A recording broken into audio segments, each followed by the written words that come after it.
Well, good morning, everybody. Barry Jones, SP History. Today we're beginning episode number 7 in the series about the FBI. And we've been talking about the formation and the rise of the deep state. The deep state we defined as the national security apparatus and all the industries that feed it. We've talked about the transition from committing treachery against private citizens, against employees, against the public interest, to committing treason against the United States, against our government, uh, trying to sell out our government or to betray our people into wars and all sorts of covert operations, etc. Uh, Trying to overthrow our government, as was the case with FDR, or trying to kill the king, as is the case with JFK assassination. So from treachery to treason, and the uh, operating principle, which bled out from the private sector into the public sector as this deep state formed and combined these big corporations and the heads of these big corporations and with the public interest. And that operating principle is ultra vires, which is to maximize benefit to yourself, profit, uh, at the exclusion of the public interest. Public interest doesn't matter. In fact, you could fire the person who considers the public interest, or in the case of the president, you can assassinate him, and then you immunize yourself afterwards. So we've been working our way through from the end of the Civil War up to now, and we have reached November 22nd. And we've been going through a series of deep state players, and I'm on my fifth. The first one was the CIA itself, which everyone knows was behind the assassination. Everyone that's serious looking into the JFK assassination knows that the CIA was involved.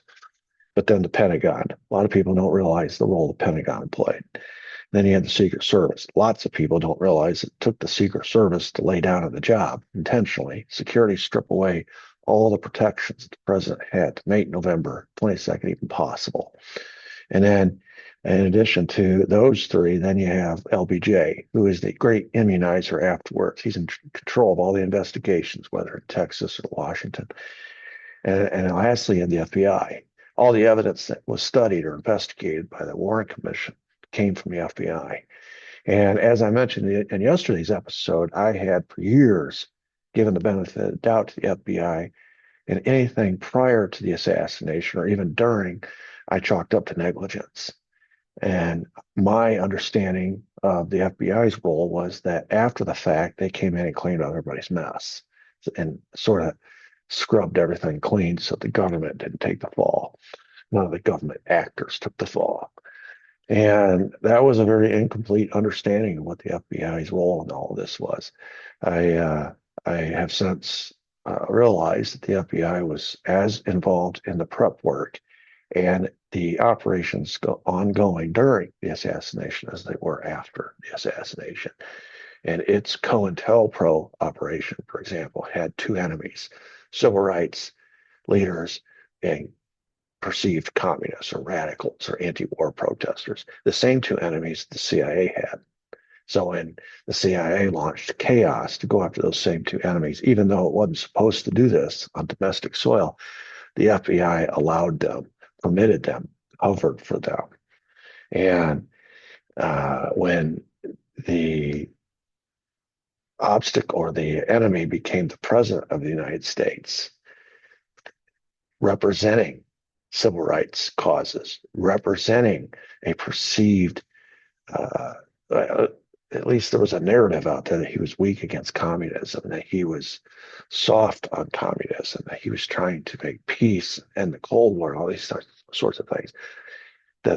The things that came out and became the narrative around JFK fit like hand in glove within the uh, agendas of the FBI and the CIA, which was to go after civil rights leaders, to discredit civil rights organizations, to try to destroy and rat fuck civil rights causes, to do all the same to the so-called radicals or anti-war protesters or commie bastards, right? Commie pinko bastards. Well, now the president of the United States is right smack in the middle of that vortex. He's become as big an enemy as those two movements. And so the CIA already had an assassination program active. We didn't know about it till later, called Executive Action. It was on foreign soil. Its targets for foreign heads of state. And all they did was take all the expertise they'd learned abroad and brought it home in Operation ZR Rifle to take out the target here, which was JFK. And the J. Edgar Hoover and Allen Dulles were like partners in this whole thing.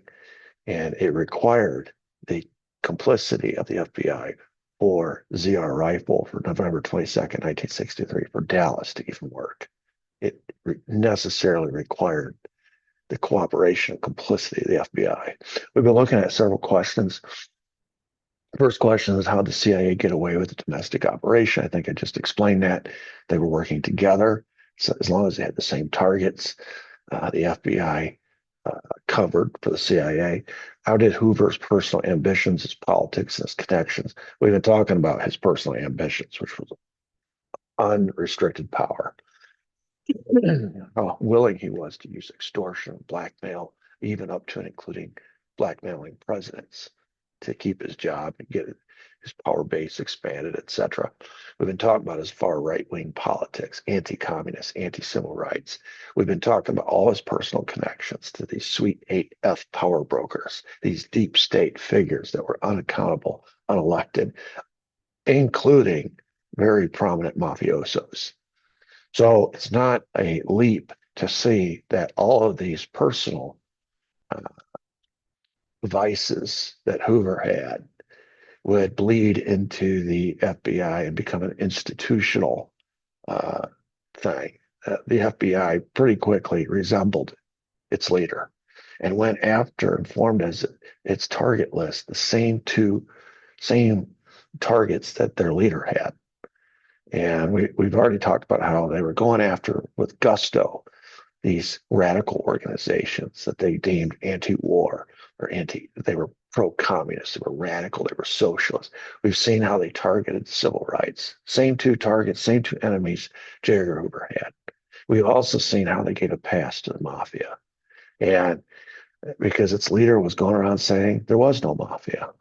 So, yes, Hoover's personal ambitions, his personal politics, and his personal connections very much contributed to the FBI's institutional motive to want to take out JFK. Third question is, are there any indications that the FBI had foreknowledge? This is our 7th episode. I've spent at least 5 of the 7 episodes so far going over case after case of when the FBI had foreknowledge, whether by its own investigative techniques through wiretaps or informants, or agents who were in the presence of witnesses or people that were involved in the conspiracy who said things that got reported up the chain. We've seen how early on, back in '60, J. Edgar Hoover himself knew who Lee Harvey Oswald was. He wrote a memo about Lee Harvey Oswald. Then Richard Case Nagel wrote him a letter about Lee Harvey Oswald. All kinds of tips about assassination plots. They had plenty of foreknowledge, plenty. We've seen even that in addition to Lee Harvey Oswald himself being an FBI informant, so was Jack Ruby. So lots of foreknowledge. Question 4, how did the FBI control the narrative out of Dallas? We started to touch on that yesterday, right at the end of episode 6, when J. Edgar Hoover announces within 15 minutes of the assassination that JFK has been killed by a lone gunman, a communist sympathizing lone gunman, Lee Harvey Oswald. He announces it to Bobby Kennedy. He announces it to the FBI. And pretty quickly, memos are circulating, and the Assistant Attorney General gets in the act, and he parrots J. Edgar Hoover's memo. And then LBJ announces it from the Situation Room in the White House. And now it's out there in the atmosphere, and the American people are lapping it up. And the cover story is dropping about all his communist connections, etc. And of course, very quickly, he'll be taken out so he can't defend himself in a trial. And so it's just one voice. And, every movie I've ever seen, I've heard this from attorneys the trial really doesn't start until the defense begins. Because once you hear the prosecutor's case, it looks bad for every defendant. And it's not until the defense gets up there and starts picking apart all that evidence that you realize, wow, there's a lot more that meets the eye here. I don't believe Lee Harvey Oswald, even in 63, with all the evidence stacked against him pretty quickly, any competent defense attorney would have picked it apart. I don't think he could have been convicted then. I think they knew it, which is why he had to be taken out. And of course, they didn't know what he would say if he took the stand, or what his defense might bring up on his side because of his knowledge of things. So they just took him out. That is the beginning of the narrative. And today we're going to be looking at how did the FBI control the investigation after Dallas? And the next question is, how did the FBI handle evidence in the case? We're going to look at that, those two questions as we proceed through today. And so the first issue I want to talk about is this Buell Wesley Frazier case. And we had touched on this yesterday when we were talking about the Ralph Leon Yates when he picked up the hitchhiker. And he said that the hitchhiker had a package with him that was 4.5 feet long, and he offered to let him put it in the back of his truck. And that the hitchhiker said, no, I want to keep it with me. And he straddled it between his legs as they rode down the highway.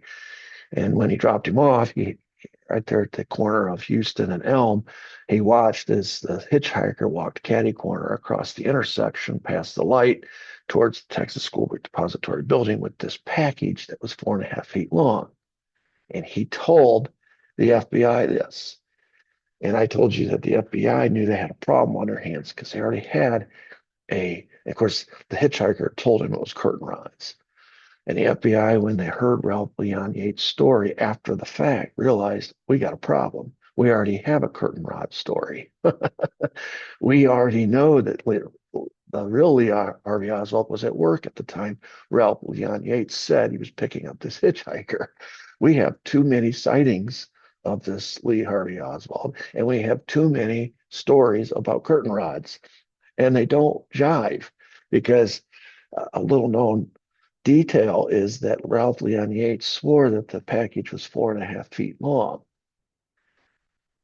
4.5 feet long. Think about that. Okay. That's the average male in America is what, 5'10"? So that would be about 1.5 feet short of an average male's full height. It's a pretty tall package. Meanwhile, what we're going to hear today is the story from the original, or the curtain rod story that the FBI wanted to adopt as part of the legend, that says the package was 2.5 feet long. So that's a detail that's pretty important right there. And of course, the other detail is that, according to work records, the real Lee Harvey Oswald was at work that day. So who is this guy masquerading as a hitchhiker? And of course, at the same time, we learned yesterday that he was also at the airport. We told that whole story. Somebody's out there, and we already know that this has happened before. Remember, J.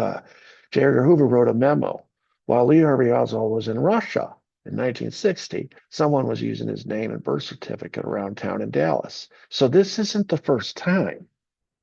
And none of this evidence, by the way, ever made it to the Warren Commission. Is another reason why I don't take as gospel at all when the FBI, the CIA, or the Warren Commission tells me that this witness is incredible. This whole investigation wasn't credible. Why would I listen to anything they have to say? So anyway, let's talk about this Buell Wesley Frazier story. I have this map here, and I want to explain it first before I get into the story. You see the two circles. The circle on the left is Ruth Payne's house. We introduced Ruth Payne a couple episodes ago. And remember, Oswald's wife and daughters are living with Ruth Payne. And on weekends, Oswald goes out and stays with them. And on the right is Buell Wesley Frazier's house. It's like 3 doors down. It's really close. I've been there, and on foot, it's maybe takes you 30 seconds to make it from either house to the other. So these are essentially neighbors in the same Oak Cliff neighborhood. So, last time we were talking about Ruth Payne, James Hosty, the FBI agent, was making routine stops out there to interview Ruth. He already investigated their backgrounds, knew that Ruth was CIA, knew that Michael was CIA, working a cover job, Bell Helicopter. They were pretending to be separated while Ruth took in Marina. You know, I did an episode on Ruth Payne and Michael Payne and their role in the handling of Lee Harvey Oswald. And they were like, in the succession of handlers, you had George de Mohrenschildt, and then de Mohrenschildt hands off. He's the first Dallas handler that we're aware of. Dallas, Oswald always had other handlers, like his boss, David Atlee Phillips, operating out of Mexico City. But when he was on location, he would have a on location handler. And when he was in Dallas, it was George de Mohrenschildt. Well, after George de Mohrenschildt had done his part, it's time to hand off to Ruth and Michael Payne, because now, as the operation came closer and closer, it became necessary to keep Lee and Marina separated. So you needed a husband and wife team. And so Ruth offers to let Marina live with her, ostensibly because to keep her away from Lee, they're having marital issues. And so she's pretending to be the shoulder that Marina can cry on, when really it's her goal, it's her assignment to keep Marina and Lee separated. And so there's a whole raft of reasons for that. I go into it in the episode I do of the handlers. And then Michael kind of takes Lee under his wings, takes him around Dallas to different meetings, just like George de Mohrenschildt used to do, political meetings. He sort of takes him under his wing on the weekends and stuff. So you have this husband and wife team handling this husband and wife, these assets, one for the CIA, one for the KGB. And just so happens Ruth speaks Russian. And interesting story Ruth told the investigators, that she felt she really became friendly with Marina because she spoke Russian, and Ruth said she wanted to learn to speak Russian, so she was going to learn from Marina how to speak Russian, which is interesting because Ruth was actually a Russian language instructor and knew Russian just as well, if not better, than Lee did. So that was a cover story. But by the way, just so you know, the progression, you had George de Mohrenschildt, the first handler. You have Ruth and Michael, who handled them before they leave in the summer to go to New Orleans. And then when they return in the fall from New Orleans, during the time he's in New Orleans, he's being handled by Guy Bannister. We've already told the Guy Bannister story. So you see a succession of handlers here. So it's a little backstory. So anyway, when Dallas police get to Ruth Payne's house after the assassination, they've already made the arrest of Lee Harvey Oswald. So they're going to obviously go search Ruth Payne's house. This is at 12:50. So this is only 20 minutes after the assassination. By the way, Dallas police had the name of their suspect within 14 minutes of the shooting, which is a phenomenal coincidence. Either that or it's phenomenal police work, or it was planted or seeded into Dallas police by military intelligence, which I tell that story too. It was clearly seeded into Dallas police by military intelligence. Anyway, 20 minutes after the shooting, which is about an hour before his arrest. So they already know who the suspect is. They haven't made the arrest yet. They're chasing him down. We'll get into some of that story today too. They go out to Ruth Payne's house, and while they're there, Lenny Mae Randall approaches the police. She's a neighbor. I'm sure this caused quite a big scene. If you're in the Dallas area and the assassination has happened, it's blaring out across the radio waves on television. It's local. Police are racing around everywhere. And if they show up in your neighborhood to search a house, it's going to cause a stir. So Lenny Mae Randall comes out. She approaches the police. Okay. She solicits them. They don't solicit her. They have no reason to care about this guy, Bill Wesley Frazier, or his house 3 doors down. Yeah. Until Lenny Mae Randall comes and offers them some evidence. She says that her brother was friends with this guy Oswald, whom they're searching for. He gave Oswald rides to work. Oswald never had a car, never had a driver's license, and so on the weekends when he lived in Oak Cliff in a rooming house, separate from Marina, take a cab or a taxi or a bus back and forth. But on the weekends when he would go out to visit in Irving, his wife and kids, Buell Wesley Frazier, who had been introduced to him by Ruth Payne, would take him home from work on Friday night and then take him back to work on Monday morning. That's how he got to Irving. Buell Wesley Frazier was his ride. So Dallas police decides, well, we'll just do a routine search of Lenny Mae Randall's home where this Buell Wesley Frazier lives, just in case. And they find a .303 British Enfield rifle and a bunch of ammo in his closet. And what stood out to them about that was that a .303 British Enfield rifle had been found on the roof of the Texas School Book Depository. There's media images. Actually, there's a film. I've not seen it. I've seen the still shot images of Dallas police literally lowering this rifle down the fire escape in front of an assembled crowd. They're using like a rope and pulley system to lower this rifle down the side of the building. People are standing around the ground watching it. If you're counting, that's like the third different kind of rifle found on the Texas School Book Depository in the aftermath. You find the British Enfield on the roof. Initially, a German Mauser. It was identified as a German Mauser found on the 6th floor. And then later it was mysteriously a Mannlicher Carcano appears. So you have all these different rifles emanating from the same spot. The fact that he had the same ammo and the same gun triggered Dallas police suspicion. The fact that he had a relationship with the main suspect also triggered their suspicion. So they went and they arrested him. They hauled him to Dallas Police Headquarters.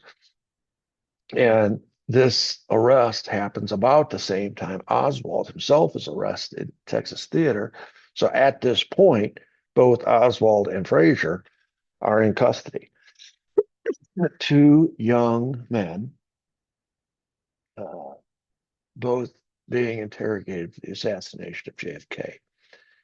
In fact, another little known detail is the fact that Buell Wesley Frazier was actually charged first, not by the DA, but by Dallas police with the murder of Kennedy. They actually charged him first. This turns out to be a pressure tactic. We're going to talk about the fixer here in a minute, but Oswald wasn't charged with the crime until much later, when after Buell Frazier himself had been released and the fixing had worked. So the speculation is that Frazier was the backup patsy if Oswald didn't work out.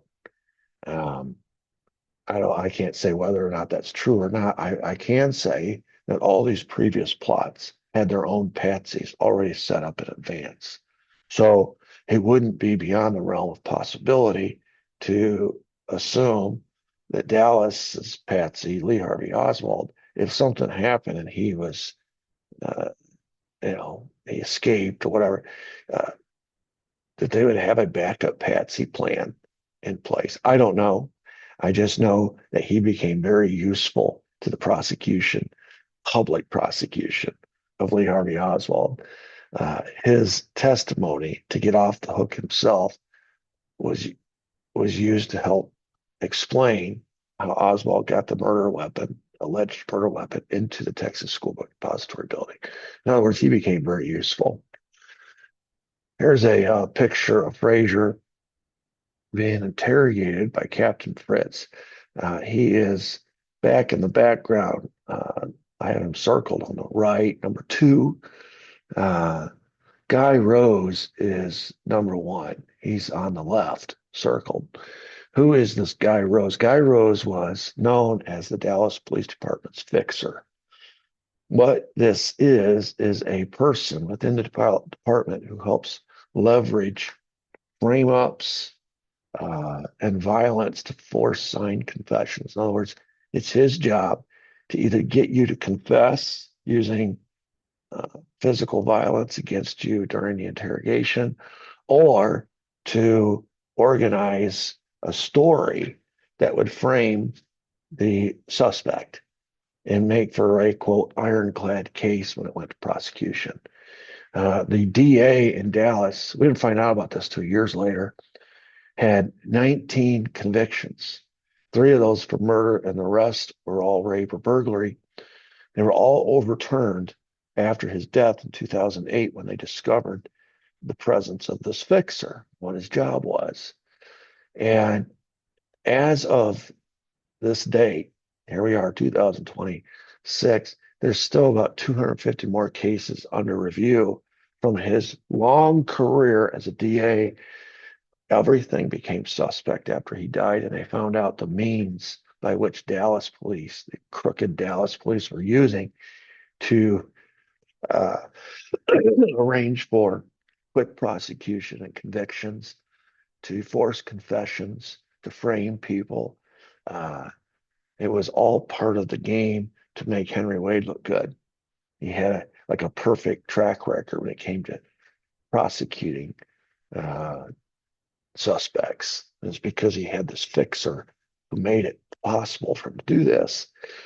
No other county and or state in the United States has had to free more innocent people from prison in recent years than Dallas County. And look how long Wade was the DA, from 51 to 86. You're talking about 35 years. So imagine how many people Henry Wade, who, by the way, was the guy who came out in the direct aftermath of Lee Harvey Oswald's death and gave a press conference to the assembled press stating 15 reasons he believed, his office believed, that Lee Harvey Oswald would have been convicted if there had been a trial. And this was used, this was printed in all the newspapers. It went out over the airwaves, on television, and it was used to become talking points and buttress the narrative that Lee Harvey Oswald, though he's dead and can't defend himself, he's no doubt guilty. Well, it's coming from Henry Wade, this same Henry Wade that fixes all these other cases and rams them through because he controls the whole investigative process, and he's crooked. And he's got this fixer who's helping him fix everything. These are the people investigating Lee Harvey Oswald. They're interrogating him. These are the people that are handing their evidence to the FBI, which we've already established the FBI is going to do everything in its power to support the narrative as well. So you have all these crooked organizations in charge of the investigation. Is it any wonder the Warren Commission became fiction? And now we're supposed to take seriously anything that's in that 888-page report. It's the fruit of a poison tree. It's garbage in, garbage out. I used to get so frustrated with when I was in teaching, for example, and we would be having these long marathon teacher meetings about how to improve test scores. And we had all these tactics and techniques. And bottom line is, when you would give these tests, about half of the students didn't care. They realized it didn't impact their score whatsoever. It didn't impact their grade, their graduation, nothing. There was no impact to the student. The impact was all on the teacher, all on the school. And so a lot of them would put their heads down. They would open up their laptops, sign in, and hit C, and just hold the letter C down and run through all the different questions, answering C on everything. And then they would hit submit, put their head down for the next 2 hours. And here we're getting graded on this. Or if it was a paper test, they do the same thing, bubble in the C's. or some of them didn't even care to do that. They just leave it blank. They wouldn't do anything. And so you always have your overachievers that are trying, but about 50% of them couldn't give a flip nickel. And then here comes the test scores. And you as a teacher get graded on these test scores, and you know half your kids blew it off. And so then they're publishing the test scores in the paper and they're ranking the school systems in the state, and money gets redirected and school systems get put on probation. I mean, the whole 9 yards. And here we are sitting there in these meetings, and we all know the scenario that I just laid out. We're all aware that we're being graded by on a test that half the students, they had no skin in the game. I mean, if the test had been somehow tied to their grade or their GPA or their graduation, whatever, they might care, but they don't, because none of it's tied to it. So they don't care. I probably wouldn't either if I were in their shoes. And so one day I raised my hand and I just couldn't stand it anymore. And we've been there for 2 hours and we're all itching to leave. And we all know this is just a big sham. So I raised my hand and I said, why are we spinning like tops trying to figure out how to improve our public image as a result of these test scores when we know that half the kids don't even care? What we should be doing is trying to figure out ways to tie these scores to their grades and put their skin in the game. Otherwise, it's garbage in, garbage out. These results don't matter. They're not worth anything. And it's like I laid a gigantic matzo ball right in the middle of the conference table there, because that was not what they wanted to hear. But that's what this whole uh, Dallas police investigation, FBI investigation, Warren Commission it's garbage in, garbage out. It's not worth the paper it's written on. Anyway, don't get me started on all that. But so what the fixer has as leverage against Frazier is he's got a British Enfield rifle. And of course, no one else knows this, least of all Frazier, but they found a British Enfield rifle on the roof of the building where they're saying the shots came from. And they found British Enfield ammunition in his closet. So they have leverage. And of course, they know he's also a friend with the suspect. So they're asking him, when's the last time you drove in Oswald? And he says, well, I took him to work that morning, November 22nd. It's a Friday morning, and which was kind of out of the ordinary, because you usually didn't take him home till Friday night and then bring him in Monday morning. That means that he took Oswald home Thursday night, which is kind of odd, and had to return him to work Friday morning. Anyway, he said, they asked him, well, what did Oswald bring with him to work when he gave him that rice? He says, well, he had a bag lunch with him, and he somehow he knew what was in the actually, this is misspoke here. This is Oswald being interrogated. And so he's telling his interrogator that I rode to work this morning with my neighbor, and I brought with me a bag lunch, and it had a cheese sandwich and an apple in it. So when they go out to Ruth Payne's house, they're investigating her kitchen just to see if she has in her refrigerator cheese, for example, apples, and they find the cheese, they find the apples. So it corroborates his story, at least in that way, that he could have had a cheese sandwich and an apple in his bag lunch because it was in the refrigerator in the kitchen where he was staying. Anyway, Frazier and his sister, this is part of the psychology of how this fixing works. They bring you in, they arrest you, they interrogate you, and then they pretend to release you. Like, whew, you're off the hook kind of a thing.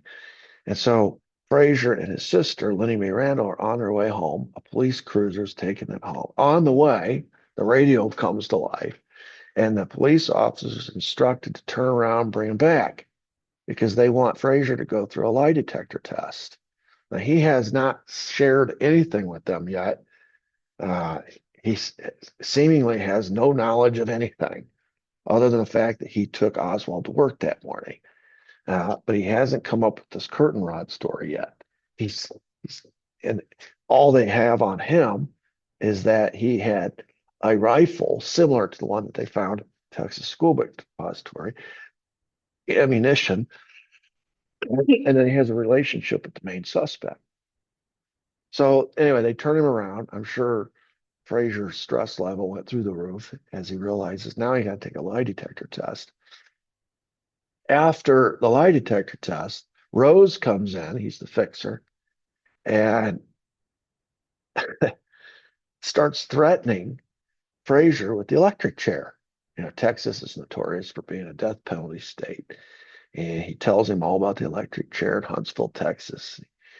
He's basically trying to bludgeon a confession out of Fraser that he was involved in the plot, that he worked there as an accomplice in the same building, and that he owned a rifle that matched the rifle they found in the Texas School Book Depository. And according to what Rose was telling Fraser, he had enough to charge him.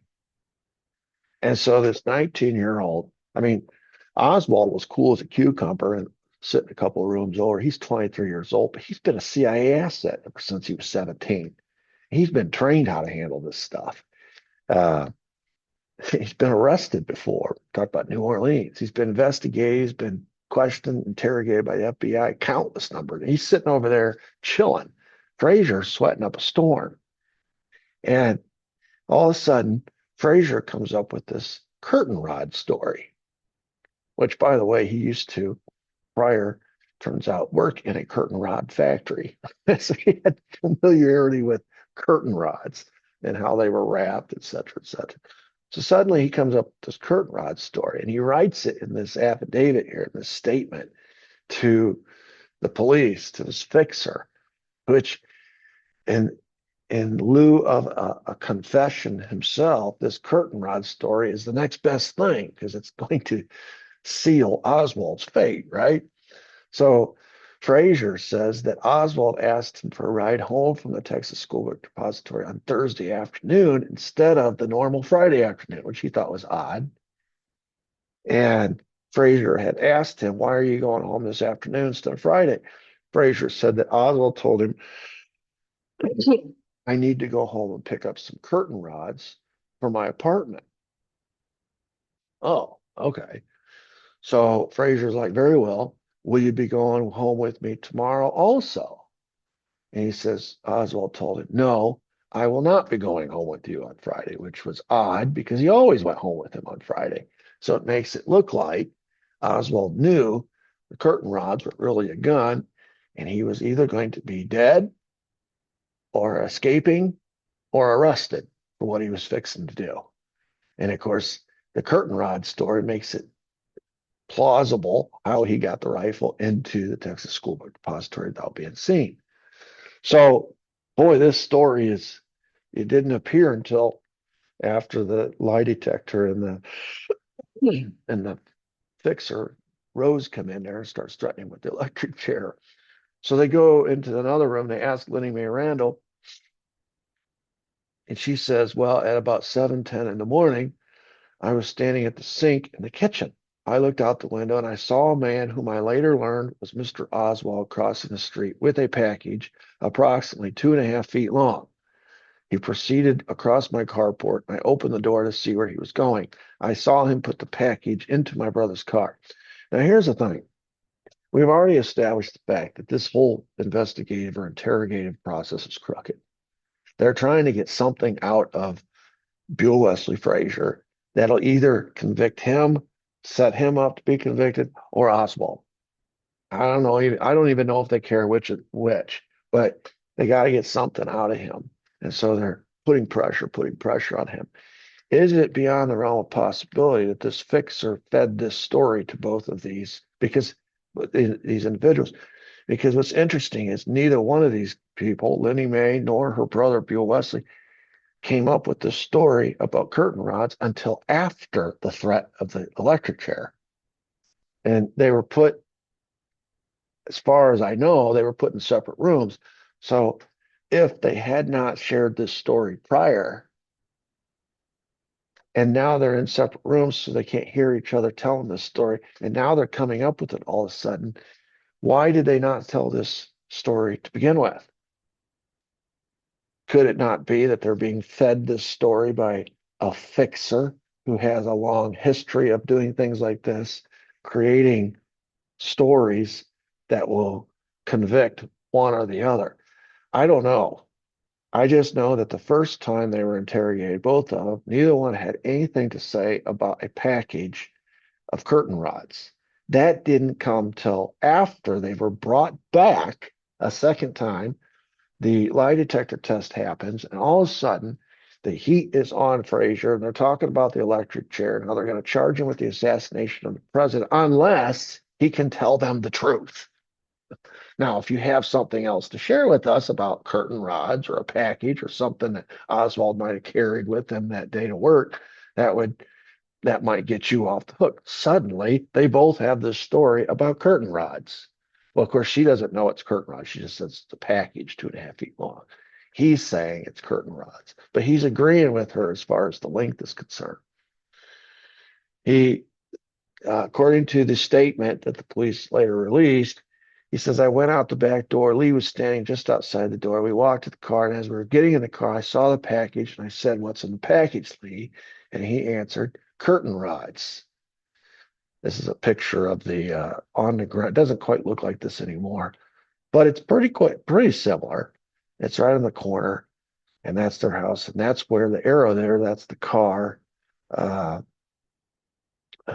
he says that's not my car, but that's where I was parked that day when I gave Lee a ride to the Texas School Book Depository. Anyway, so they ask for the paper package. They say, all right, well, if you took him in and he had this paper package, then we need to go search the Texas School Book Depository building for that paper wrapping. Neither the paper package nor any photographs of the package that Buell Wesley Frazier described were ever found. Now, Dallas police said they saw it. This is the disappearing evidence that when confronted, say, well, let us see it. They never can produce it. We'll talk about his wallet later and the bullets on the ground by Tippett.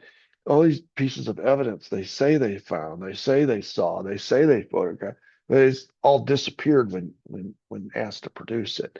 So instead, for the purposes of the Warren Commission, the next year, the FBI manufactured their own paper bag as a prototype to show, based on Frazier's description, what it might look like. And that's the picture. That's what you see in the Warren Commission. That's not the actual package. That's a FBI prototype that was constructed by the FBI. And remember, the Warren Commission got all its evidence from the FBI. So here the FBI is literally manufacturing evidence. Now, they're saying, oh, we're just doing it so that there's a physical representation of what it might look like.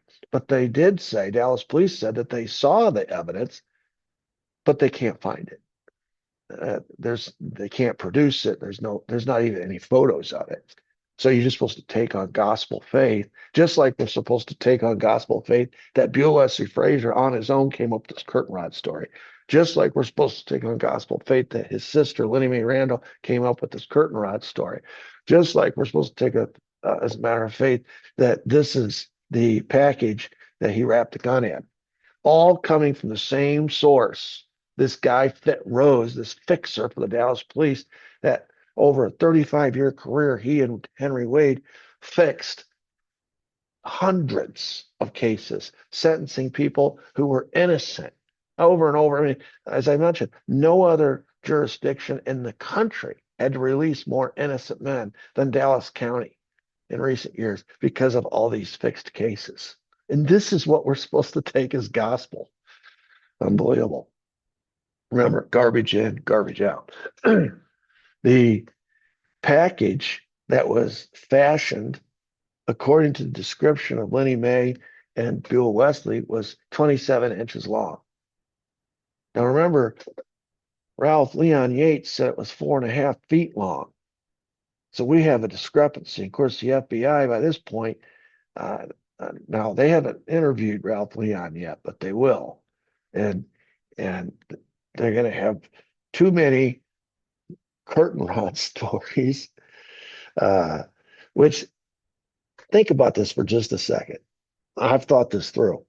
If the hitchhiker was a doppelganger, which it appears it was, and his whole intent, remember the conversation the hitchhiker was having with Leon Yates about how you think we could kill a president with a gun from a tall building? And this kind of gun shows him a picture, etc.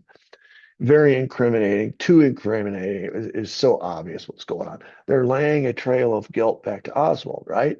And the guy looks like Oswald. When Ralph Leon sees him on TV, he says, "That's the guy."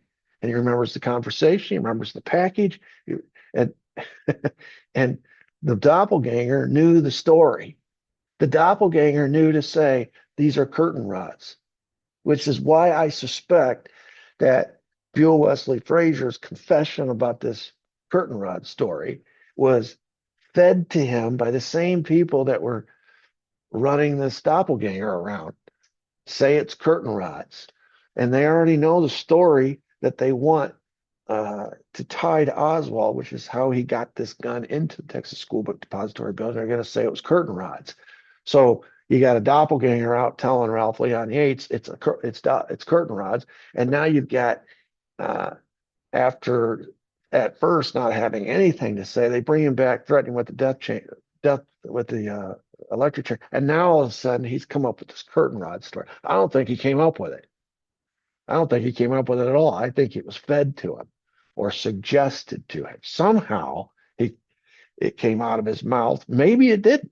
Maybe, I don't trust anything that came out of Dallas police as far as that goes. They can type up any statement they want, sign his name to it. He's 19 years old, scared to death, he's going to sign his name to anything. So if it means he can go home, right?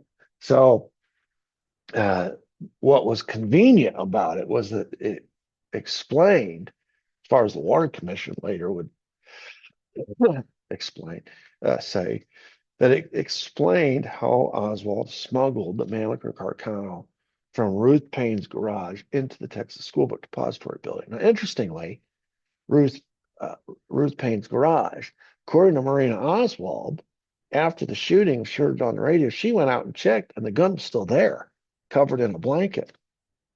So there's that. And that's a problem. Of course, you never hear about Marina Oswald's testimony about the gun being there. You just hear that the police found it after they searched the garage. They suddenly find it in the Texas School Book Depository after they had already identified the German Mauser. And suddenly the German Mauser became a Mannlicher Carcano. Can't you see what's happening here? They went to the garage. They found the gun. They commandeered the gun, snuck it out, brought it, and because it's Oswald's gun. Next thing you know, the German Mauser disappears, and now it's a Mannlicher Carcano. And so then the next question is, well, how do you get it in there? Oh, the curtain rods. They're just, it's all contrived, is what I'm saying. Otherwise, you have to say Marina Oswald was lying, the gun was not there, that Ralph Leon Yates was lying about the hitchhiker, that Buell Wesley Frazier is telling the truth, but now we have this discrepancy about how long it was. Was it 4.5 feet? Was it 2.5 feet? I mean, and you're basically taking the word of Guy Rose and the Dallas Police Department. And we didn't know at the time just how crooked they were. And so at the time, it appeared credible. We didn't find out till years later when Henry Wade died what they'd been doing all these years, fixing all these cases. So you think about what came out of Dallas police was the fact that Lee Harvey Oswald's gun was not in the garage. I don't believe that. I believe Marina Oswald. The Dallas police said that there was no such interaction between Ralph Leon Yates and a hitchhiker. I believe that there was, because I believe that doppelganger was laying a trail of guilt. They just screwed up, is what they did. And Ralph Leon Yates came forward and wouldn't change his story, and he became a problem. And the Dallas police tells us that Buell Wesley Frazier's curtain rod story is the actual story, and even though he didn't share that story until he was threatened with death penalty. And then all of a sudden he comes up with this curtain rod story, the exact same story that the doppelganger said the day before. No, no, that dog don't hunt. So here's some problems. When they arrested Oswald, he had no tools on him with which to reassemble the rifle. And of course, what they're saying is that if the package was 2.5 feet long, that he disassembled the rifle, put it in this package, and when he got in there and took it out of the package, he had to reassemble it, which you need a screwdriver to do that. They said, well, he did have some loose change in his pocket, so he probably reassembled the rifle with a nickel. With a nickel.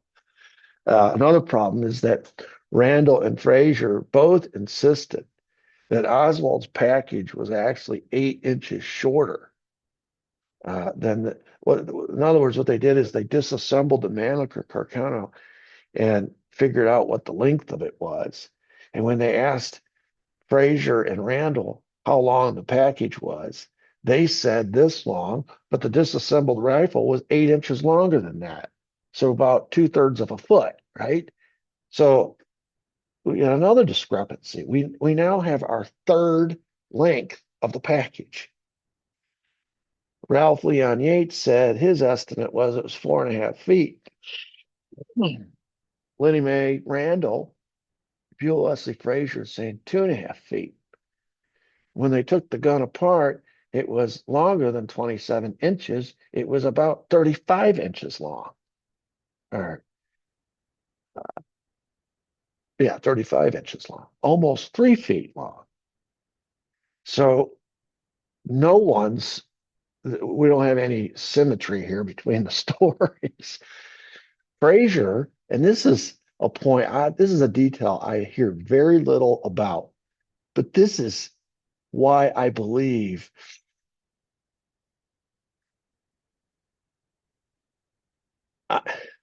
this is why I wonder about.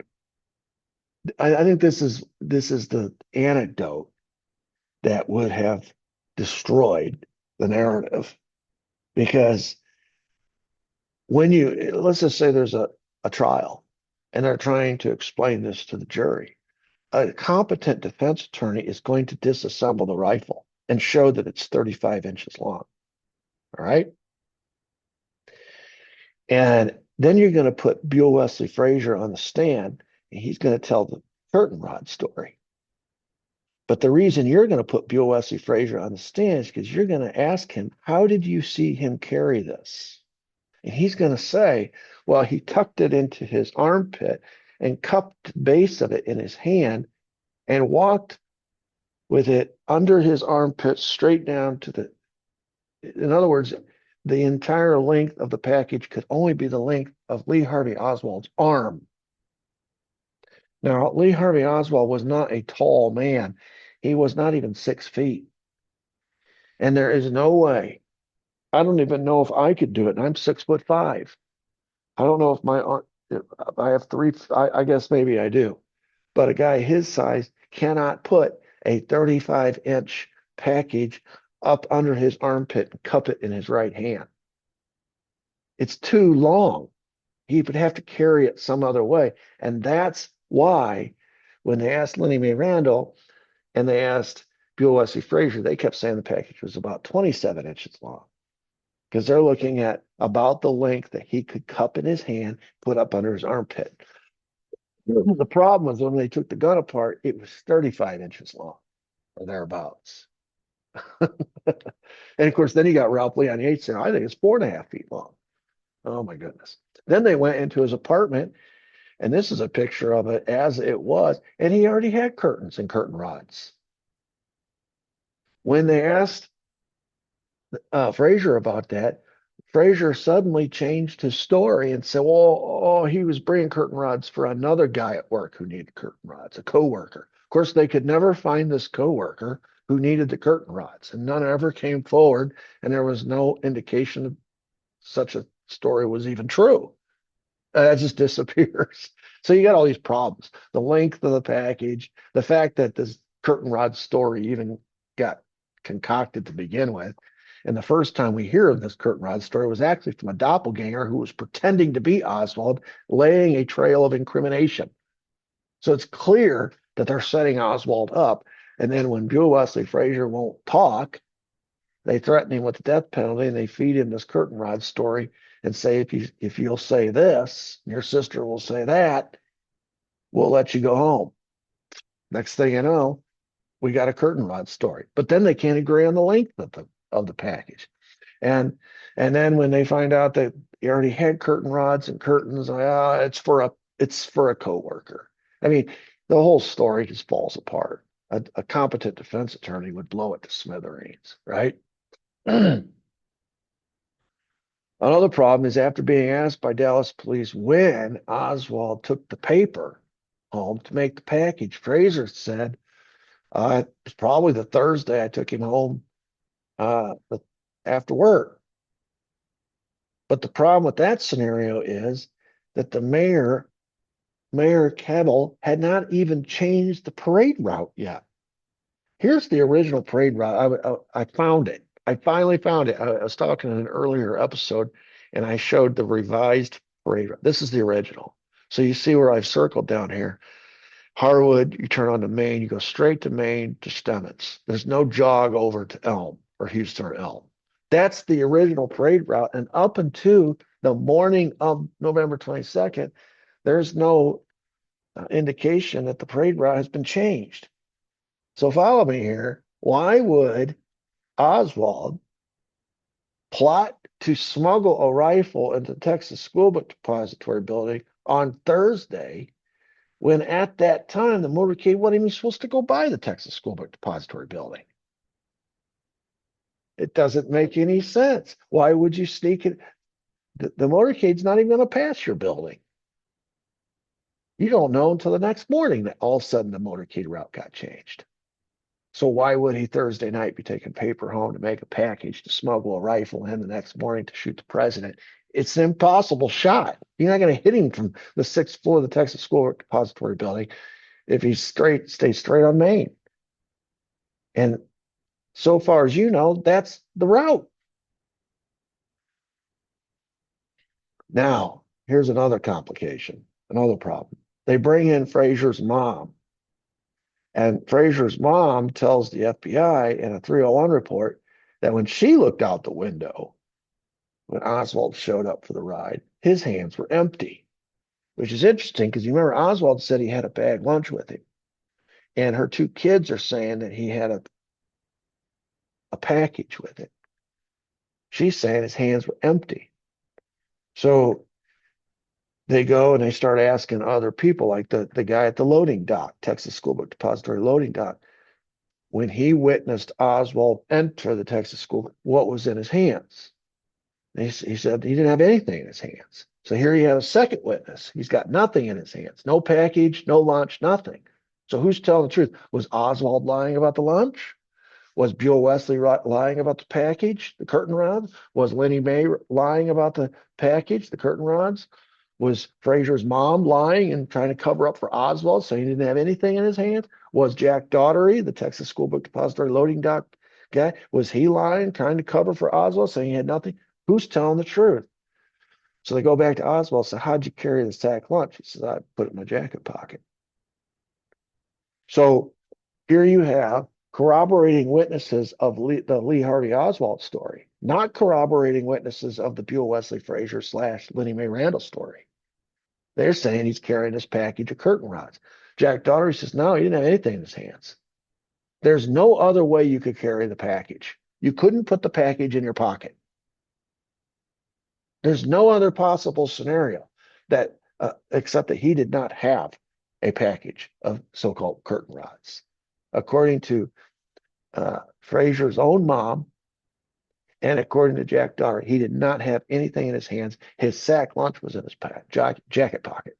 So yes, he didn't have anything in his hands. That means Oswald's story is true, and that means Buell Wesley Frazier and his sister's story was probably the result of the fixer who came up and fed that story to him. It's the same story the doppelganger ran with the day before. That story did not start with Bill Wesley Frazier and his sister. That story started with the Dallas Police Department and whoever was running these doppelgangers and running this scam to set up Oswald and Vance. So what's the FBI do with these reports? They bury them. The Warren Commission puts as part of its incriminating evidence against Oswald the Bill Wesley Frazier story as gospel. And these 2 301s that question that or corroborate Oswald's story and not theirs, they bury them. So here again, suppression of evidence. And we're supposed to take seriously anything the FBI, which feeds into the Warren Commission, says about the credibility of witnesses. Please. They're supporting the narrative. That's all they're doing. It gets better or worse, depending on your perspective. So let's go across the street, the river now to Oak Cliff. This is after the shooting. Oswald, who, after the shooting, all the workers were told to go home. He was last seen sitting in the break room, second floor. At the shooting was at 12:30. By 1:05, Oswald is seen waiting outside his rooming house for a bus. All right. Now, I could get into a long story. I do pretty lengthy episodes on the whole Tippit thing, and how Oswald got there. He actually started off in a bus, or in a bus. Then he gets off the bus and goes in a cab, and he goes across back to his rooming house. He doesn't get dropped off at his rooming house. He gets dropped off like 2 blocks up, and then he walks back to his rooming house. Comes in, goes past the landlady there, and gets his jacket, gets his gun, and he's leaving. And while she's waiting for him to leave, he's in his room. A police car, number 207, pulled up in front of the house. I've been there. The curb's right. They have a big front window, looks out right over where the curb is. She said the car pulled up real slow. She observed, she pulled the curtain back. She looked, she saw the number on the side of the car. It was 207. And the car honked like 3 times, like it was a signal. Oswald comes running out of the bedroom, flees out the front door, and he disappears around the corner. The house is literally on the corner. And he disappears around the corner in the same direction where that cop car went. The cop car, after it slowed down, honked, it kept going and turned around the corner. Oswald comes out the front door and runs around the same corner. And as far as the landlady is concerned, disappears. Well, according to a witness, this witness saw Oswald standing at 1:05 waiting for a bus. And there is a bus stop right there on the corner. But he didn't take a bus. After he was arrested, he had an unused bus token in his pocket where it wasn't stamped. It had been stamped where he got on the bus from the Texas School Book Depository and took it for a little bit, and it got caught in traffic, and he got off. But from his stop to where he ended up, he didn't take the bus. There's no stamp. And so what I believe happened is that this police car was driven by Westbrook and Croy, Captain Westbrook, Sergeant Croy, picked up Oswald around the corner. This is the same car that gave the signal. And Oswald comes out. He goes around the corner. Oswald goes around the corner. He picks him up. And the reason I believe they're the ones that took Oswald to the theaters, because you have to look at the issue of time. The Texas theater, where he ends up, assistant manager Butch Burroughs said that Oswald entered his theater at 1:07. It's little less than a mile from his rooming house to the Texas theater, right about a mile. But if you look at this map here, you can see, I'm going to take my cursor up here and show you. This is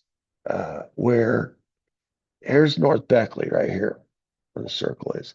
And Westbrook and Croy pick him up and take him. You can follow, it's a straight shot to the back of the Texas theater, and they drop him off. Or the front. I don't know where they took him, but they took him to the Texas theater. There's no time. If he was seen at 1:05 waiting for a bus. And then at 107, Butch Burroughs sees him enter the theater. That's only 2 minutes. You can't walk, you can't run. Uh, a bus ain't going to get you there in time. Somebody has to pick you up and drive you and maybe speed you to that location for you to make it in time. All right. And it's got to be a direct shot. So that's what happens. Westbrook and McCrory pick him up. They drop him off in the back alley, which is what I think.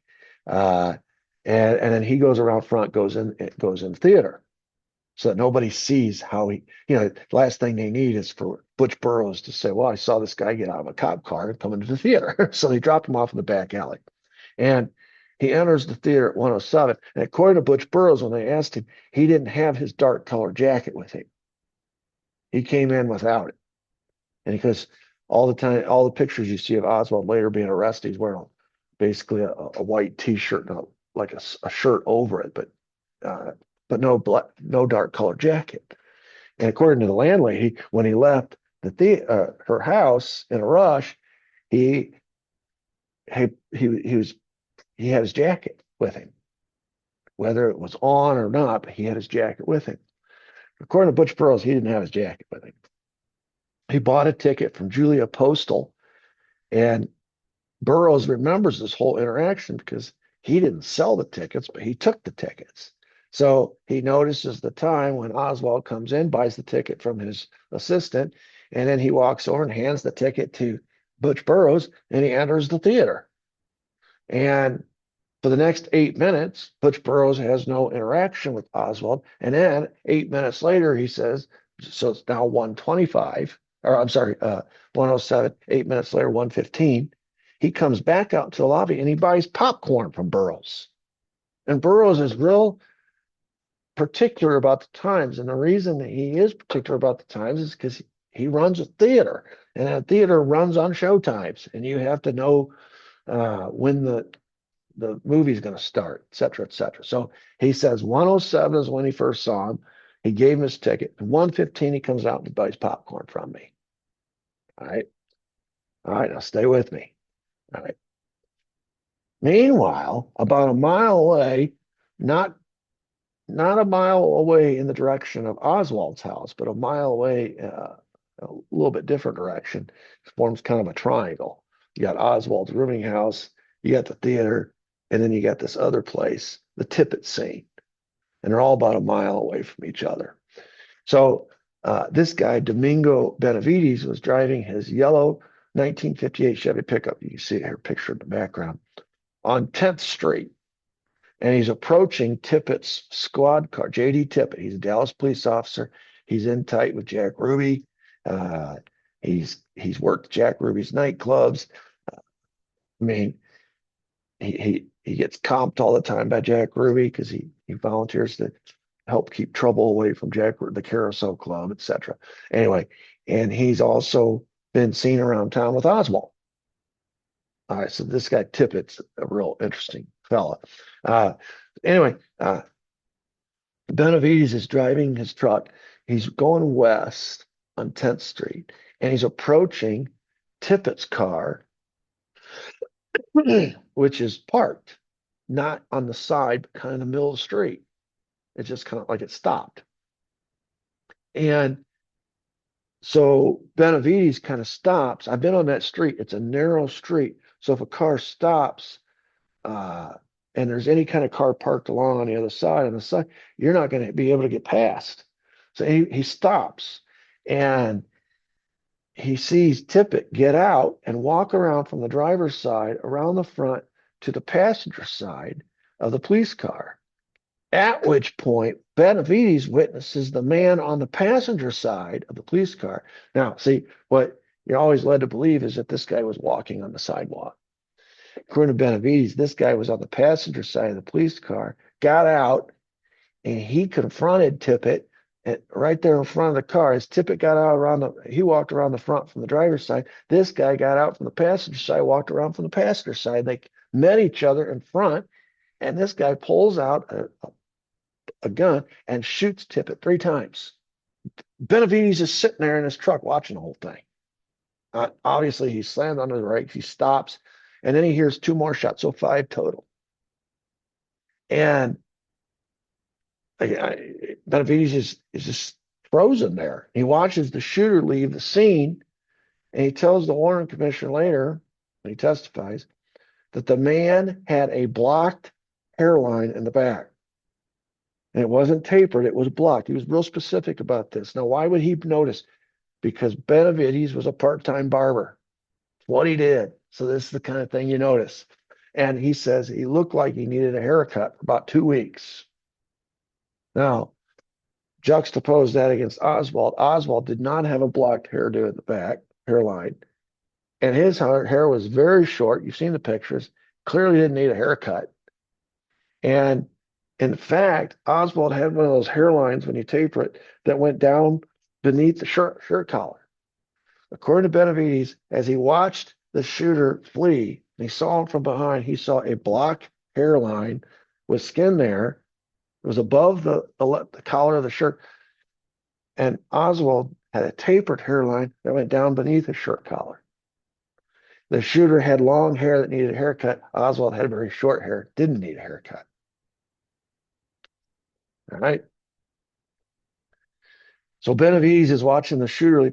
Next thing he notices is a man gets out of a police car. A policeman gets out of a police car, which was parked.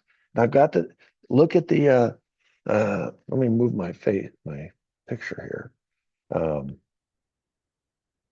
right, where you see my cursor, that's where he saw this police car parked in this alleyway, hidden.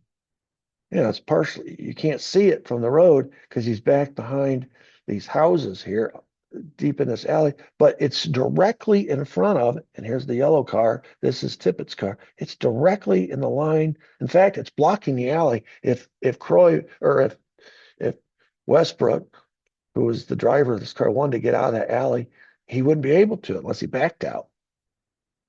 Now, from the road, you can see in this bottom picture how hidden, how obscured by the houses and the shadows and these trees the other police car was. But it was directly in front of or blocked by Tippett's car. You see Tippett's car still there. So it's like they were in a prearranged location waiting for this to go down. Anyway, he sees Westbrook get out of the car. He approaches Tippett's body kind of gingerly after the then he turns around and runs back to the police car, and he lets his partner out, who we know is Sergeant Croy. He backs the car up out of sight because he can't get out the front way. Not that he wants to, because his witnesses start to assemble. So he backs out. And Benavides is watching this. Now, Benavides is very aware that Westbrook saw him. I mean, he wasn't trying to hide. He was just parked right there in the middle of the street. And Westbrook was very aware that Benavides saw him and could link him, or at least put him in the location of this crime scene. This might explain what happened to Domingo Benavides' brother 2 months later, who was shot and killed. If you look at a picture of Domingo Benavides and look at his brother, they're like identical. And Benavides, when it came time for him to testify in front of the Warren Commission, and his brother had been killed, and he had seen other witnesses whose fate was similar, and he did the math. He said, they're killing the witnesses, and they missed me because they thought they got the wrong guy. They got the wrong Benavides. They got my brother. So Benavides kept for a long time to himself the fact that he had seen a Dallas Police Department car parked in that alleyway and a Dallas police officer at the scene, actually 2 officers at the scene of the Tippett shooting, who were scared. And you can understand that. I do. I understand that. Now, it came out eventually. This is a picture of Sergeant Croy on the scene talking to a witness, Helen Markham.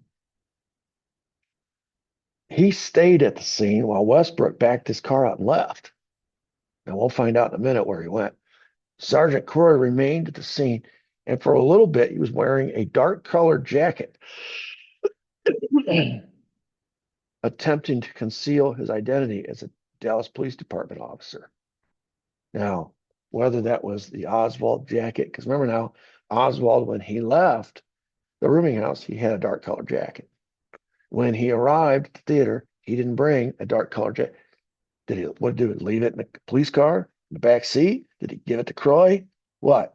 All we know is that Croy was temporarily at the scene wearing a dark colored jacket, like he was trying to hide the fact that he had a police uniform on. And just a kind of an interesting anecdote there. And you figure Croy had to be careful, right? If witnesses saw Croy in uniform only moments before Tippit was shot and Benavides, or moments after he was shot, then he might be considered a suspect, just like his partner, Westbrook. So he's there on the scene playing it coy with this jacket, took his hat off, standing there with his jacket, dark jacket over his uniform, talking to Helen Markham. And Markham tells the Warren Commission that very soon after a quote unknown man was standing beside her, he puts his hat, and you see the picture, he puts his hat back on. I thought he was a policeman. So the fact that he had this dark colored jacket, you don't see the dark colored jacket in this picture. You see very clearly he's wearing a police uniform. You see very clearly he's got his hat on. But what Benavides mentioned was that when he first got out, he had a dark colored jacket, didn't have a hat on. So like in the immediate aftermath, when he was at the scene, he was pretending not to be a policeman. And then after some time had passed, he put the hat on, took the dark colored jacket off, and now he's a policeman. After enough time had passed where his presence wouldn't be tied to the crime, would be my speculation. The only policeman at the scene of this Tippit shooting before the ambulance arrived was Croy. So we know he was there. You got the picture right there. We know he was there. Meanwhile, Virginia Davis, who lived in this house, which is the Tippit car, was right there where my arrow is. You can see there's my cursor, there's the arrow, there's the Tippit car. Her house is right on the corner, right? So it's like one house removed. It's right there. She and her sister Barbara lived in this house in the corner of 10th and Pet. And she told the Warren Commission, quote, "We saw the boy cutting across the street. After he disappeared around the corner, we ran out in the front yard and down to see what had happened. I saw the policeman lying on the street." Now, this is interesting because she's saying that the boy, call him a boy, cut across the street, disappeared around the corner where, in other words, he's running back in the direction of the Texas Theater, while Benavides is facing the other direction, watching the shooter run away in the opposite direction. So you put these pieces together and you realize there were two people fleeing the scene. The shooter, whom I believe was Roscoe White, was fleeing in the direction of his police car, which he had left parked in another location, and he was hustling back to get his car because now he can't ride in Tippit's car anymore. That's a crime scene, so you got to go back and get his car. And the Oswald doppelganger, she calls the boy, is running off in the direction of the Texas Theater. You'll see why I think that's what happened here. I think that Oswald doppelganger was in the back seat of Westbrook of the Tippit car, along with Roscoe White. Roscoe White got out of the passenger side. Tippit got out of the driver's side. They met in the middle, in the front. Roscoe White shot him, took off, heading to go get his police car. And the doppelganger got out of the back seat and fled in the direction of the Texas Theater, right across Virginia Davis's front yard. The Warren Commission attorney, Beelan, asked him, "Did policemen come out there?" She said, "Yes, they were already there. They're already there. By the time you got out there," in other words, by the time you walked out in the front porch, in the front yard, she said, "Yes, they were already there." And of course, we know who she's talking about. She's talking about Croy. Croy was there. What about Westbrook? What's he doing this whole time? Westbrook leaves the Tippit murder scene. Remember, he backed the car out. He takes police car 207 all the way back to downtown Dallas to the book depository building, arrives there between 119 and 120. Okay. So he's hustling it. It's not that far. Just go across the bridge and you're right there. And of course there's a log in, so they know what time the cars are coming and going from the police garage and stuff. He takes, according to well, he takes Oswald's dark jacket and wallet and the reason we know this is because he's the next guy to be seen with these things. So we know Oswald did not. This is why I don't believe Croy could be using Oswald's jacket. I think he had his own jacket to cover up his uniform for just such an occasion. There's been some speculation about that, whether or not it was. I don't believe it was, because it shows here what Westbrook does next with Oswald's jacket. He's the guy that's going to find it.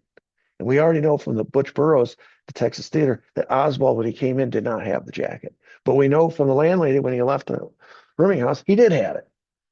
And the only thing in between that was he was in Westbrook's car. So Westbrook has to have it. Westbrook also has his wallet, and we'll see why we know he had his wallet here in a minute as well. So I believe in that short cab ride in his police car from Oswald's rooming house, the corner there, to the theater, he got from Oswald his wallet and his jacket to be used later against Oswald. Oswald just was told, give me your jacket, give me your wallet. And when they dropped him off, Oswald walks in without both, without each. Which is interesting because when he gets arrested, he has a wallet. So this is a second wallet or the original. I don't know which, but the fact of the matter is the Dallas police said that when they arrested him, they found a wallet on him with 2 IDs. And well, I'm going to save the wallet story for just a minute because I have a version of how I think that went down. Anyway, we know that the next guy to come into possession of Oswald's jacket was Westbrook, because he's going to be the one that finds it. He takes Oswald's jacket. He's also going to be in possession of Oswald's wallet, and we know that because of what happens next. So just stay with me and give me a little rope here so I can prove my point. He takes his jacket, he takes his wallet, gets into his personal, unmarked, dark blue police car. So he ditches the car with the 207 on it. He ditches the car that witnesses like Domingo Benavides could say, hey, that car was here. I saw it in the alleyway. He ditches that car and he switches it out. He drives directly back across the bridge to Oak Cliff to, from the book depository car lot behind the Texaco. He goes to the Texaco station on Jefferson Avenue, which is about 2 blocks from the Tippit murder scene. It's directly in line from the Tippit murder scene, go back through these back alleys to the back of the Texas Theater. It's right. The Texas Theater is on Jefferson Avenue. The Texaco station is also on Jefferson Avenue. And it's between the Tippit scene and the Texas Theater. He goes behind, and there was a car lot there. And he says he found the Oswald jacket ditched under this car. He pulls it out, and this is going to be the big find, right? The big evidence find. Oswald's fleeing the scene. He killed Tippit. He's fleeing the scene. He ditches his jacket, and he finds it here. But remember, we already heard from Butch Burroughs that Oswald came into his theater at 107 without the dark jacket. So not only is Oswald not on the Tippit scene, he's over there in the theater. He doesn't have his jacket. This is all contrived. It's part of the fixing. And they're trying to pin it on Oswald. So now he's got this jacket. He goes from the Texaco station back to the Tippit murder scene like it's his first time there. And just like Croy, he also has to be careful. Any of these witnesses, Mrs. Holden, Aquila Clemens, Domingo Benavides, or any of these other witnesses, remembered that he was there prior or half hour earlier, they could say something to the wrong person, and now he's tied to the crime. That's why he switched cars. So he wants to pull up in a car that they don't recognize. But he had a very important reason to go back. And the important reason is that he pulls out this wallet saying that it's Oswald's. And the reason we know that is because FBI agent Bob Barrett, pictured here, also arrived on the scene at 1:42, parks his car across the street from Scoggins' taxi, walks towards the Tippit patrol car, which is still sitting in the middle of the street. And according to Barrett, quote, I went on over there and Captain Westbrook was there with several of his officers, several of his DPD officers. It hadn't been very long when Westbrook looked up and he saw me, he called me over. Come here. He had this wallet in his hand. Now, I don't know where he found it, but he had the wallet in his hand. The wallet was there. There's no getting around that. Westbrook asked me, do you know who Lee Harvey Oswald is? And, quote, do you know who Alec Heidel is? And I said, no, I've never heard of him. Westbrook shows him the wallet, the contents, and there's two IDs in there, Lee Harvey Oswald, Alec Heidel. And Bob Barrett says, I'm adamant that there was a wallet. Now, he claims he saw the wallet, which is an extremely important piece of evidence that would go out immediately over the airways, linking Oswald to the Tippit crime and to the weapons that killed both Tippit and Kennedy. Because you think about it, the order forms had Alec Heidel's name on them. And now they've got a wallet with an Alec Heidel ID next to the Lee Harvey Oswald. It's all coming together. It's all being fixed up. Bob Barrett did not report examining or handling the second wallet in his official FBI report. And when Dallas police was asked later about this wallet, they said it disappeared because all of a sudden they realized, oops, we got a problem. Because not that much later, a couple minutes later, they're going to arrest Oswald and they're going to say they took a wallet off him there. It's just like the curtain rod story. You have two curtain rod stories. Now you have two wallets. Now, I don't think you do. I think what happened was Westbrook just showed everybody this wallet at the Tippit scene. And then when they arrested Oswald, who no longer has a wallet, they produced this wallet that they say they took off him when they arrested him. But now it means now they can't claim a second wallet at the Tippit scene.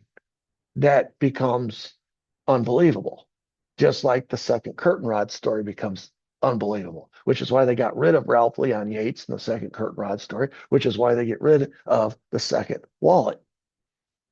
Problem for them is a news camera, a WFAA TV camera, caught the police at the Tippit scene looking through the wallet they said they found on the scene with the two IDs in it. You're not going to get away from that.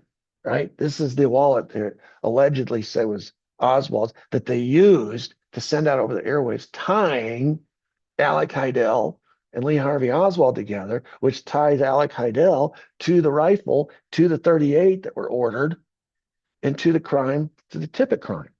It's interesting.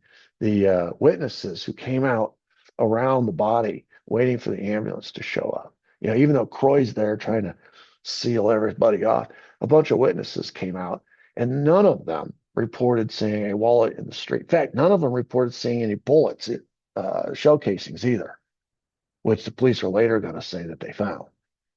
So they're just making it up. They're planting this evidence that we've already seen evidence that's been destroyed and suppressed. Now they're planting it. And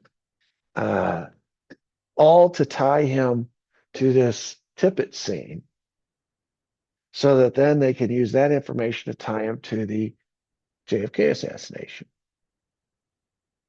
Now, I told you that I would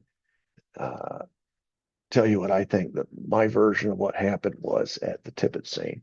I think Roscoe White, who I believe shot the president at Dealey Plaza behind the picket fence, I believe his partner or his spotter was Tippit. And after the shooting, Tippit raced over to Oak Cliff. His police car was waiting by the bridge there for Oswald to come across in a taxi. he was going to be he was supposed to keep an eye on Oswald, who was fleeing the scene, right? Not fleeing the scene in the sense that he did it, but being ordered to go to the Texas theater. So he's coming across. But the problem was Oswald didn't finish the trip in the taxi. He switched and he got in a bus. He switched and he got the taxi. So when and Tippett didn't know that. So he's waiting for Oswald, waiting for this bus. And when Oswald's not on the bus, he panics. He's like, where is he? And he starts driving around and he meets. Now here comes Roscoe White. And because Roscoe White had two jobs that day.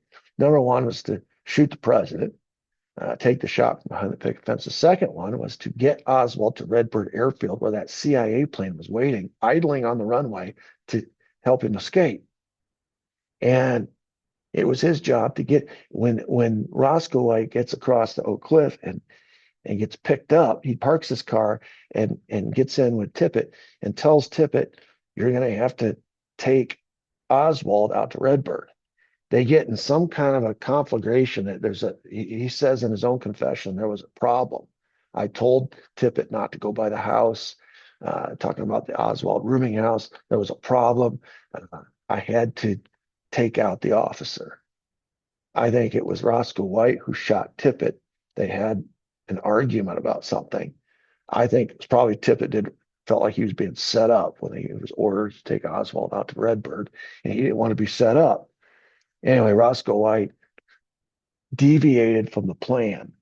And when he deviated from the plan and shot Tippett, now Tippett, the guy he had told to take Oswald to Redbird, he's dead.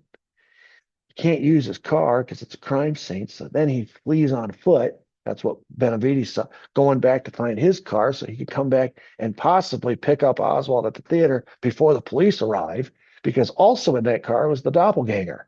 The doppelganger's job was to lay a trail of guilt or incriminating evidence, be seen by witnesses, going up and down Jefferson to the theater so that eventually the police would be led there and make the arrest, right? Well, anyway, that's the boy that Virginia Davis said ran across her lawn was headed towards the Texas theater. He did such a bang-up job leading the police to the theater that by the time the Roscoe White got there to arrange to get Oswald out of there to Redbird, it's too late. He'd already been arrested. And, in the Roscoe White confession, he makes mention of the fact he realized what a mistake he had made. That's why the CIA plane had to fly off, had to leave. It had been sitting there waiting and waiting, finally had to leave empty without their special passenger. And I don't want to get too far off in this direction. I'm planning on doing an entire episode on this whole scenario and go through minute by minute what was going on, where people were supposed to be, but Oswald was not supposed to be arrested. He was supposed to be flown out of the country. He was going to be flown originally to Houston by the CIA plane. David Ferry had driven from New Orleans to Houston. He was the pilot most capable of getting in and out of Cuban airspace onto Cuban soil with his little plane. He was an expert at it. He'd been doing it for years with Operation Mongoose and stuff, running guns. And of course, he had spent the entire summer with Oswald. He was the getaway pilot. And he was going to pick up Oswald at Houston, take him down to Cuba, and then the investigation would lead to Cuba, and how the accused assassin had fled to Cuba. That's the false flag that Fidel Castro ordered the hit and now is harboring, hiding, protecting the accused assassin. And that would justify an invasion of Cuba. That was the whole point of this. All roads pointed to Cuba. It's why the Wayne January story makes complete sense, because the doppelganger that showed up with the two other people to rent the plane, he suspected that they wanted to, from the Yucatan Peninsula in Mexico, fly across to Cuba. And I remember he said the guy sitting in the passenger seat was Oswald. It was obviously a doppelganger, but he said it was Oswald. So everything was about Dallas was it was Operation Northwoods. It was a false flag to be blamed on Cuba, an attack on American soil against an American target, a very prominent American target. You can't get more prominent than the president, to be blamed on Cuba to justify an invasion of Cuba. That was the whole point. So Oswald was supposed to, Roscoe was supposed to get him out of there to the CIA plane at Redbird. That plane would fly him to Houston, ferry'd pick him up, take him to Cuba. And it all got blown to hell when Roscoe got mad and killed Tippit. And now they're making it up as they go. And to blame it on, now they're going to have to blame it on Oswald too. And they're literally this is where they start making all these mistakes. And you see the second wallet, you hear about the 38 shells on the ground because they arrest Oswald with a 38. So to tie him to the crime scene at Tippit, they got to say it was his gun, his shells, even though the witnesses says there were no shells. And then when they find the witnesses, the shells that later become the exhibit for the Warren Commission, they don't have the policeman's initials on them. The policeman said he found them. And, it's just, and they find out that 38s don't automatically eject their shells anyway. So you're asking us to believe that Lee Harvey Oswald stopped after killing Tippit, threw his wallet on the ground, and manually ejected his shells and then ran off trying to escape while leaving the incriminating evidence on the ground. It doesn't even pass the smell test. This is why I'm saying the mistake was Roscoe White killing Tippit. They had everything laid out. Everything was working to plan until that happened. And then all of a sudden, you start to see mistakes, big mistakes that the FBI is going to have to clean up later.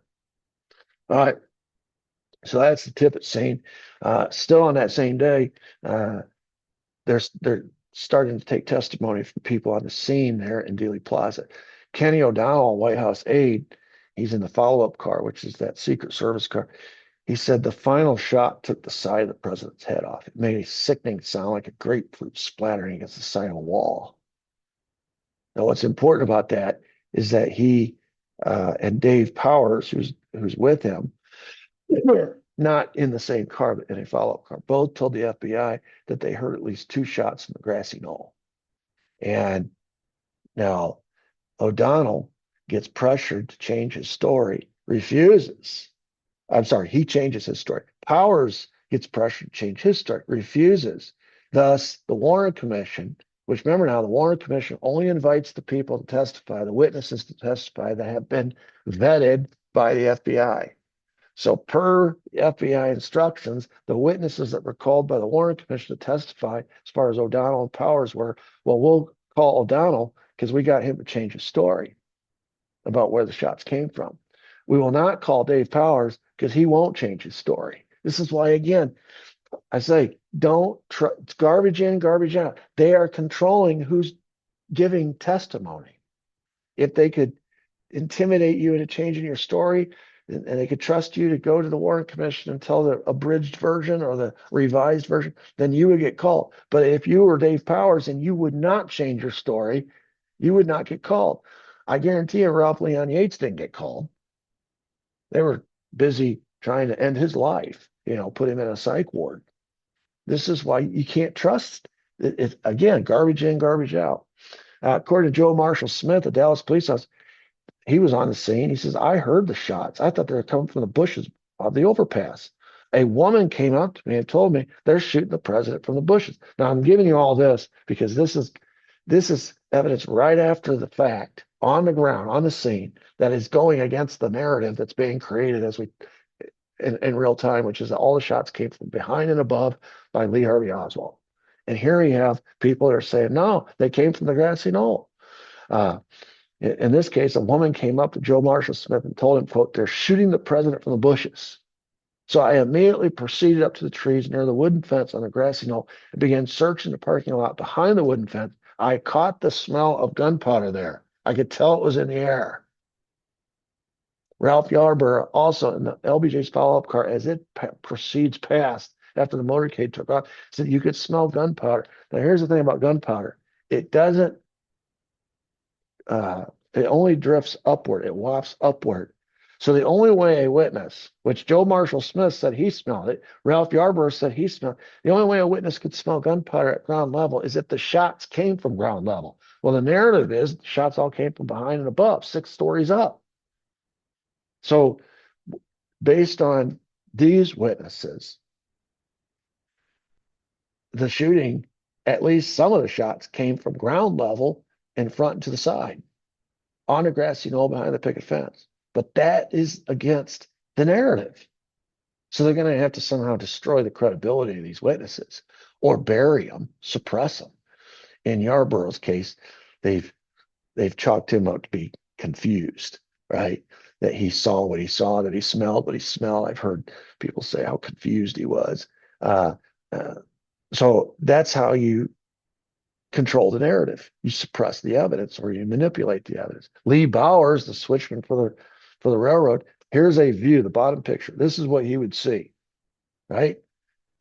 In his tower. It's pretty close. I've seen it. It's you have, you're elevated, you have an overview of everything behind the fence, in the parking area behind the fence. He said that a few minutes before the shooting, he saw two men he didn't recognize standing behind the picket fence on the knoll watching the motorcade. So he knows everybody. That's his job. He knows everybody who regularly works there in that area. He knows their cars. He knows them. He knows what they look like. He knows where their workstations are. He knows everything. And he says, there were two men back there. I didn't know who they were. He said that during the shooting, he saw a puff of smoke and a flash of light coming from the hedges in front of the picket fence. Also testified that earlier he'd seen somebody he didn't recognize driving around a car in the railroad yard right here in this parking area. The man was speaking into a handheld microphone. He wrote that down for the FBI. The witness, Ed Hoffman, who was standing where I have, you can see the arrow down here. The black dot is where Ed Hoffman was standing. You see, he's right over there on the side of the Stemmons Freeway. He was on his way to the dentist, I think. He stopped to see the motorcade because you see the white arrows, and they were going to be coming right by him. So he parks there and he watched. And his view on the motorcade is a little bit obstructed as far as the motorcade is concerned. Coming up Elm, all he can really see is behind the picket fence area, and then the motorcade he could see once it came out from underneath the underpass or the overpass. But what he can see is the area behind the fence. And he was deaf. You know, you ever met somebody who is deaf or has is challenged in one sight or in one sense or another? Their other senses are heightened. So though he's deaf, he can see really good, because that's the sight he depends mostly on. And anyway, he's got a view of the area behind the picket fence. He testified he saw a man wearing a suit and a tie. He called him Suit Man, with an overcoat running west along the wooden fence with a rifle. Moments after, what he said was a puff of smoke. Hoffman was deaf. He couldn't hear the shots. So the puff of smoke is what cued him in that something had happened. He said that Suit Man tossed the rifle to a second man who was dressed like a railroad worker. He called him Train Man, who disassembled the rifle and put it in a case of some kind.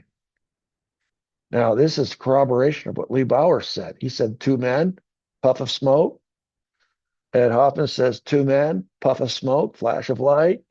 Now, Hoffman tries to alert the Secret Service. He tries to give information to the Dallas police. He even went to the local FBI office, and he left a written description of what he went.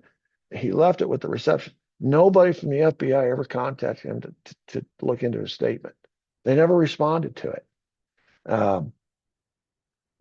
The J.C. Price, Dallas Roofing. This is the guy who's on the Terminal Postal Annex building. I described to you his statement here is on the top. That's the same building that Jack Ruby and the FBI informant Vanderslice, they were down there on the sidewalk watching from that same vantage point. Well, this guy was on the roof of that same building, directly across from the grassy knoll, looking straight at the grassy knoll, looking straight at the picket fence, overlooking all of Dealey Plaza. He testified that after the shots, he saw one man run towards the passenger cars in the railroad siding with something in his hand. That corroborates what Ed Hoffman saw. He's the guy that broke down the rifle, put in the case, and took off. S.M. Holland, the railroad supervisor, who's standing right here, as you see, this is him standing in the location. He said, I heard a third report, like a shot, and I counted 4 shots. And in this group of trees, there was a report. A puff of smoke came out about 6 or 8 feet above the ground, right out from underneath those trees. I have no doubt about seeing that puff of smoke coming out from under those trees. I definitely saw the puff of smoke and heard the report from under those trees. Richard Dodd, railroad worker, standing on that same triple overpass with 3 other workers, including S.M. Howell, so he was with them. Attorney Mark Lane asked him, quote, "Did you see anything that might indicate where the shots came from?" Dodd says, "Yeah, well, we all saw about the same thing. The shots and the smoke came from behind a hedge." Walter Winborn was standing with him, saw smoke coming out from the trees on the grass. It looked like a little haze, like somebody had shot firecrackers or something like that. Thomas Murphy, a U.S. mail foreman, heard 4 shots and saw smoke at the trees. I heard more than 3 shots. They came from the trees to the left where I was standing. There was smoke in the tree. So see what we're seeing here. And Austin Miller also saw smoke by the trees. Frank Riley, an electrician, said there was 3 shots from the trees. The narrative that's rapid within 15 minutes is coming out from J. Edgar Hoover's own mouth is that one guy did all the shooting, which with a bolt action rifle and the time allotted only allows for 3 shots. We've seen multiple witnesses said there were more than 3 shots. We've seen multiple witnesses said the shots came from the grassy knoll, and as proof or evidence, they say there was a puff of smoke, there was a haze, there was a flash of light.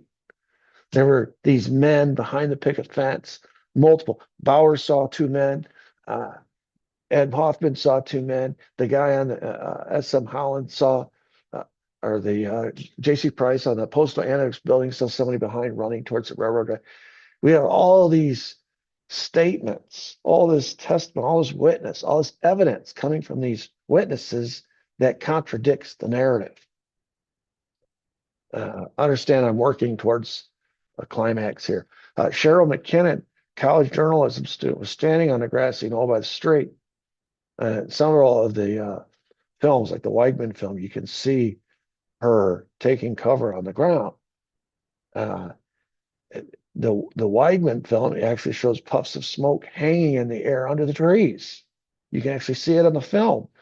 Anyway, according to McKinnon, she heard 3 shots from behind her. She turned in fear, reporting later she saw small puffs of smoke hanging in the air. This is not one witness. This is not 2. This is not 3. This is multiple witnesses all saying the exact same thing. Ed Johnson, reporter, we saw little puffs of smoke. So what's the FBI do? They got a problem. These puff of smoke on the grassy knoll, somehow we got to discredit that, right? So they bring out experts who say modern rifles don't smoke. The problem is none of the rifles that we've discussed so far that they say as evidence were the guns that killed. I mean, of course, they say it was one gun, Mannlicher Carcano, but we've heard of a German Mauser. Now we know of a British Enfield. None of these guns are qualified as modern rifles. None of them. They all go back to World War II. Also, according to an FBI witness, we've already seen that several of them said there were flashes of light on the grassy knoll. But according to the FBI witness that they want, that their preferred witness, they say they saw a flash of light in the Texas School Book Depository building. Interesting. So J. Edgar Hoover has the alleged assassination rifle, the Mannlicher Carcano, tested repeatedly. Will it produce? They did a light room test, a moderately dark room test, a dark room test, and they repeatedly test this for a flash of light. And they found, and a puff of smoke, and they found that the Mannlicher Carcano produces no flash of light, but it does produce a puff of white smoke. So the witness that the FBI is going to give to the Warren Commission, it's going to be quoted extensively to buttress the narrative that all the shots came from the Texas School Book Depository, that there was a flash of light, caught his attention. Turns out the Mannlicher Carcano does not produce a flash of light. But all these other witnesses that say there was a puff of smoke and a flash of light from behind the grassy knoll could be true, because if there was a gun behind the picket fence, it's probably not a Mannlicher Carcano. They're saying the Mannlicher Carcano was up in the 6th floor. It's another kind of gun that produces a flash of light and a puff of smoke. Irregardless, the Mannlicher Carcano does produce a puff of smoke. So even if it was that, it could possibly be produce this puff of smoke. It just wouldn't produce a flash of light. The fact that there was a flash of light and multiple witnesses said there was a flash of light behind the picket fence indicates it was a different kind of gun. And that both produced a flash of light and a puff of smoke. But it couldn't be the Mannlicher Carcano in the Texas School Book Depository, like the FBI witness said, because it does not produce a flash of light. And that's what he said he saw. So they're getting all this. What the FBI is going to do is they're going to suppress the evidence that exonerates or exculpates Lee Harvey Oswald, and they're going to focus on the evidence that incriminates him. They're going to pick and choose, like cherry pick, like you're going through a buffet line, which evidence they want to use, which witness they want to refer on to the Warren Commission. O.V. Campbell, president of the Texas School Book Depository, testified that the shooting came from, quote, the grassy area down this way. I heard shots being fired from a point I thought was near the railroad tracks. James Tague, who was standing, bottom picture, you can see a picture of him there, standing there at the base of the overpass, said, quote, my first impression was that up by whatever you call that monument or whatever it was, that somebody was throwing firecrackers up there and the police were running up to it. Billy Lovelady, he worked at the Texas School Book Depository, pictured here, top, circled there. He's standing in the doorway at the Texas School Book Depository, on the steps, watching the motorcade. And when he sees or hears the shots, he says they came from right there around that concrete little deal on that knoll. Which, if you've ever been to Dealey Plaza, it's very close. It's all compacted. The Texas School Book Depository steps, where you're standing probably less than, not even 100 yards from that knoll. And it's a direct line of sight. You're looking right at it. William Newman, pictured here, he and his family taking, this is a reenactment of it. This is what they did in the original photo. They hit the ground because the shots had come from behind them. They were watching the motorcade. They had their backs to the grassy knoll, but then they hit the deck when the shots came from behind them. We were standing on the edge of the curb looking at the car as it was coming towards us. He was directly in front of us. I was looking directly at him when he was hit in the side of the head. Then we fell down on the grass as it seemed that we were in the direct path of fire. I thought the shot had come from the garden directly behind me. I looked back in the vicinity of the garden. You can see what he's doing there. That's William Newman. Malcolm Summers, owner of a local mailing service, testified that when the shooting ended, all the people started running, and this is him, seated, you can see, where's my cursor there, seated on the infield grass, looking back towards the grassy knoll area and the picket fence. He said all the people started running up the terrace. Everybody was just running around toward the railroad tracks. I knew that they had someone trapped up there. He's looking right at it. He said that's where everybody went.